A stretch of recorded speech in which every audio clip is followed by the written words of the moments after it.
Yesu ashimwe, amahoro y'Imana abane nawe. Tugiye gusengera mu ijambo riboneka muri Yohana igice cya 9 umurongo wa mbere. Akigenda abona umuntu wavutse ari impumyi. Abigishwa baramubaza bati, ninde wakoze icyaha? Ese n'uyu? Ese ni ababyeyi be? Yesu aramusubiza ati, ari we, ari ababyeyi, nta n'umwe wakoze icyaha, ahubwo ni ukugira ngo imirimo y'Imana igaragarire muri we. Imana ikura ibitangaza no mu bibazo byacu, kandi Yesu ni urumuri rudutabara mu mwijima w'ubuzima. Hari umwijima uri gucamo w'ubuzima.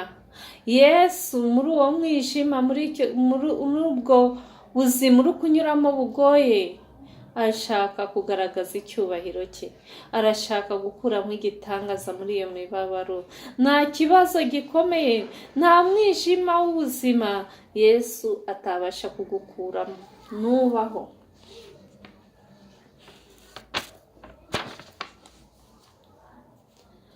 Hari ibintu ugomba kumenya bigera kuri 4.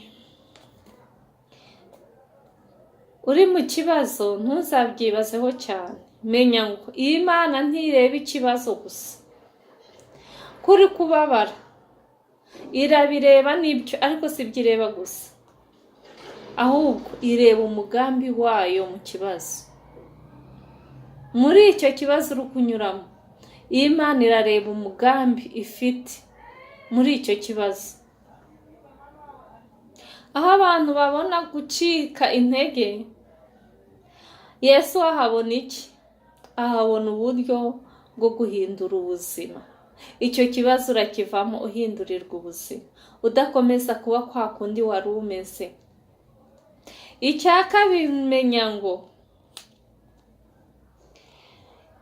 ibibazo si igihano buri gihe. Si uko wakoze ibyaha, bishobora kuba n'inzira y'ubuhamya. Uzatanga ubuhamya bufasha abandi. Uriya muntu wari impumyi,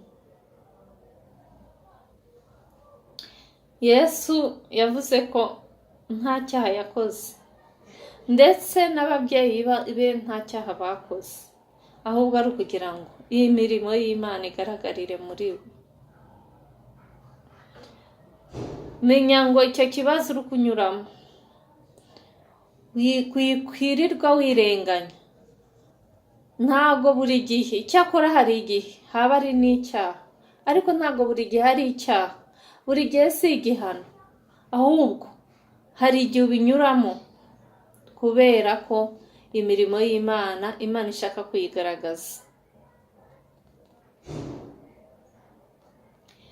Urigenzura ukareba, wasanga ko ntacyo wishinja n'umutima wawe, menya ngo Imana irashaka kugaragaza imirimo yayo. Icya gatatu, Yesu ahora abona umuntu. Ahantu uri ntutekereze ngo Yesu ntabwo akureba, arakubona. Nubwo ntawe ukwitayeho, Yesu arakureba.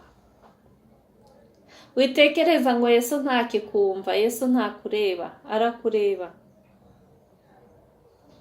Nubwo abantu benshi baguca, nubwo abantu benshi ntawe ukwitayeho, uyu muntu ngo abantu bamucagaho, ntawe umwitayeho, ariko Yesu aramubona. Nawe nubwo ubona ntawe ukwitayeho, Yesu arakubona. Ndagira ngo nkubwire ngo Yesu arakubona, humura. Icya 4, menya ngo hari igihe Imana ikoresha intege nke zacu kugira ngo igaragaze ububasha bwayo. Aho tugezeho umuntu atakugirira icyizere, bakugize n'ayubu, nta n'umwe ugufitiye icyizere, ariko Imana yo yemeye kubinyuramo kugira ngo yihesha icyubahiro. Ntucike intege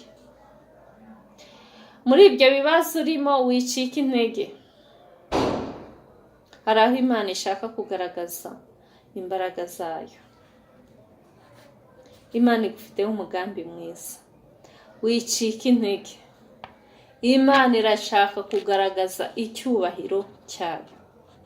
Wowe komera, komera ushikame. Imana ikugirire neza.